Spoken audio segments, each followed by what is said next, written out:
los 7 ministros de la Corte Suprema entienden que la ley de medios audiovisuales es una ley constitucional en su totalidad. El grupo había objetado 4 de los artículos, el 45, el 41, el 161 y el 48, y la mayoría de los ministros entendió que la ley es constitucional, por lo tanto esos 4 artículos están vigentes. Romina, en caso de que... Sí, no, perdón. te hago una pregunta. ¿Viste cuando fue el tema de la audiencia, ¿no? Que estuvimos juntos cubriendo también lo que pasaba en ese momento? Vos hablabas, o yo te preguntaba acerca de la posibilidad de una decisión salomónica. Te quería preguntar, según tu análisis, y sé que los tiempos son difíciles, pero si pensás que esta es una resolución salomónica o no. No. Para nada. No, la verdad que no. No, me parece que es muy clara, que es contundente, que se expresaron sin eufemismos y que entienden que los artículos, que el multimedio había recurrido, que la Cámara había declarado inconstitucionales, la Corte está diciendo que es constitucional y que la ley está en plena vigencia. Lo que sí es importante, que yo no lo entiendo como salomónico, digamos, entendiendo que, bueno, todas las partes van a quedar conformes, para nada. Sí. Lo que sí me parece que es importante es resaltar el durísimo cuestionamiento que le hizo la autoridad de aplicación y que la Corte en parte entiende que se llegó a esta situación justamente por el mal desempeño que tuvo el AFTA. Y además, entre las recomendaciones, que no tienen que ver, digamos, con la jurisprudencia, pero sí con recomendaciones elaboradas por los ministros de la Corte, hablan de que debería ser un ente independiente, ¿no? Como la agencia norteamericana a la que acá se hizo tanta referencia. Romy, estoy leyendo acá algunos párrafos, algunos de ellos de alcance político. Presto atención a ellos por la particularidad de este fallo, por alguna de las particularidades de este fallo.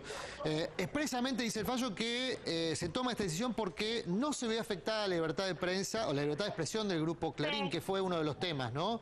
Que se había... Absolutamente, por eso decía que eso era uno de los temas más rescatables. No se ve afectada para la mayoría de los ministros de la Corte la libertad de expresión, sí en algún punto para Carmen Arcibay y sí absolutamente para Carlos País, pero para la mayoría, que acá digamos es lo que se traduce y lo que va a tener efectos jurídicos, no porque no nos importen los otros fallos o porque no le demos entidad, sino porque estamos hablando del voto de la mayoría conformada con efectos jurídicos concretos.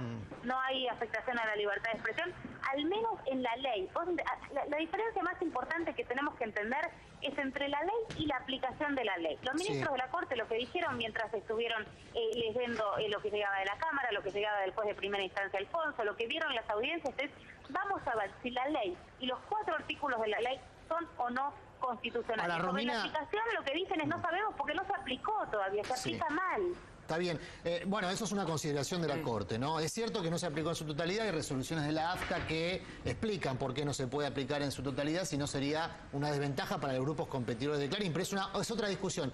Lo que planteo es, este párrafo que leía recién, donde explicita que no hay una afectación a la libertad de expresión del grupo, ¿impide al grupo a recurrir a organismos internacionales, cosa que el grupo ya había advertido que iba a hacer? Romy, no contestes, hay una información en medio que vamos a decir. Ahora continuamos con los considerandos sobre este fallo de la Corte Suprema y dice lo siguiente y tiene que ver con relación directa a la empresa del grupo Clarín. Lo estás viendo primero en CN23.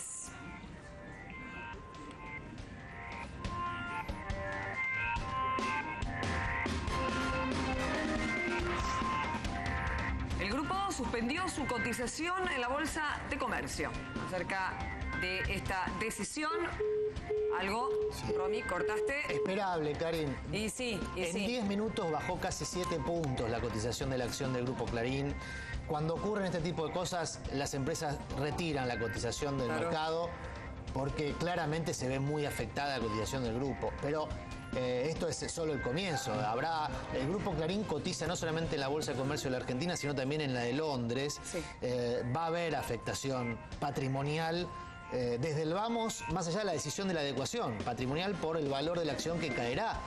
El grupo vale lo que vale porque es un oligopolio. Si deja de serlo, pierde valor para los accionistas. Bueno, ahí vemos entonces la consideración oficial del retiro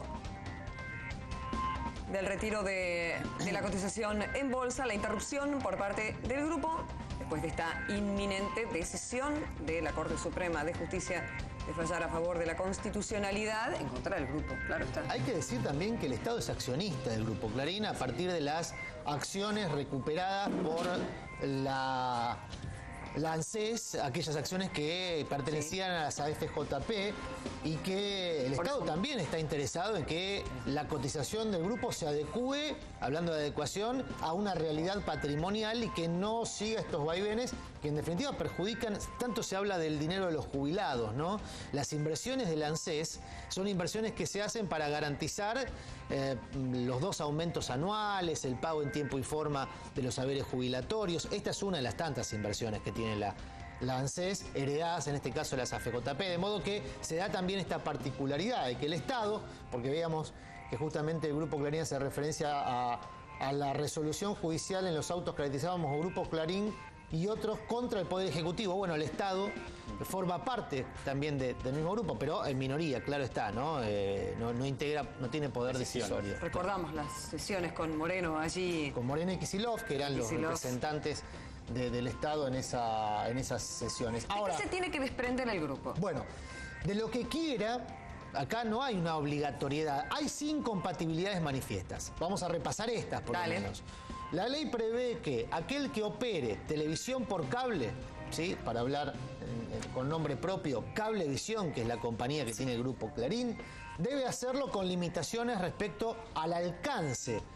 ¿Cuántas licencias puede operar Cablevisión a nivel nacional?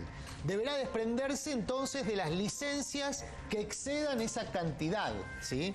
No puede operar más de 24 licencias de cable operación. ¿Cuántas tiene, Adriano? No, tiene más de 200. Más de 200. Claro, porque hay que recordar que Cablevisión es consecuencia de la fusión con Multicanal y que al mismo tiempo Multicanal se extendió por el país absorbiendo licencias o cable operadores pequeños que no pudieron aguantar la competencia desleal que les proponía Multicanal, o mejor dicho, sí, Multicanal, que era en su momento la empresa del Grupo Clarín, que fue la que se extendió sobre todo con los derechos de televisión, de fútbol televisado, ¿sí?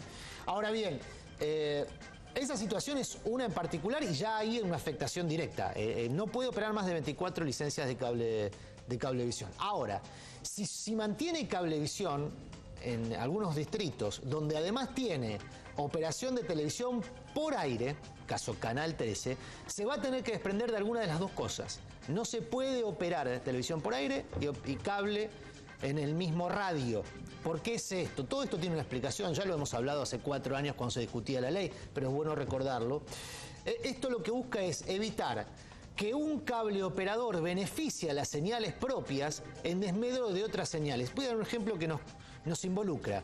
Cablevisión decidió, aún violando una resolución de la AFCA, no incluir en su grilla de abono básico a CN23, que es un canal de noticias que viene solicitando, incluso tiene fallos a favor judiciales que obligan a Cablevisión a incluirlo en la grilla y no solamente incluirlo dentro de la oferta de canales, sino en un rango específico que son los canales de noticias. ¿Por qué el CONFER en su momento y la AFCA toman esta decisión de poner a todos los canales de noticias en el mismo ordenador, digamos, que estén consecutivos en el control remoto?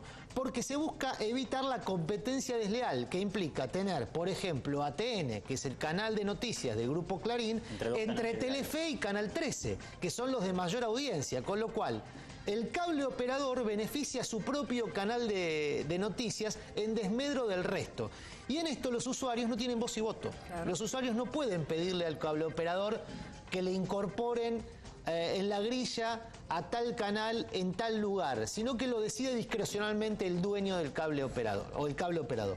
Digo, todas estas discrecionalidades están siendo limitadas, fueron limitadas por la norma.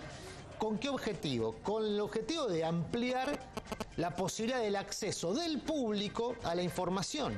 En definitiva, lo que protege la ley de medios es el acceso del ciudadano a la información como televidente y también, por ejemplo, también por supuesto, un acceso, ampliar el acceso del ciudadano a la amplificación de voces, es decir, la posibilidad de que más medios implique mayor incorporación de ciudadanía a esos medios. Pero, digo, vuelvo sobre el efecto de este fallo que, como bien nos explicaba Romina, no tendrá un efecto inmediato, es decir, no va a ser mañana pasado, se abre una instancia de ejecución judicial, pero esto no significa que tiene el año de adecuación, ¿sí? Hay que hacer esta aclaración. Una cosa es que tiene un plazo de ejecución judicial, otra cosa es que el plazo que corre es el de la adecuación del año de adecuación, que no es así, Bien. que era la especulación que hacíamos antes respecto a la posibilidad de que se le diera ese beneficio. No ocurrió y celebramos que así sea, ¿no? Porque la Corte ratifica un fallo propio. Si hubiese entrado en una contradicción que por lo menos tendría que haber salido a explicar después. Aquí se evita esa situación. Vamos a ir a la pausa. Sí. Porque hay mucho para leer y hay mucho para contarles a ustedes. ¿Qué significa esto para la vida cotidiana de las personas que quieren prender el televisor e informarse con plena libertad? En todos sus alcances de la palabra libertad, lo que significa y qué está pidiendo Clarín, y en qué situación queda el multimedios, en qué situación quedará todo. Tranquilos, hay mucho para conocer y por supuesto acá les informamos.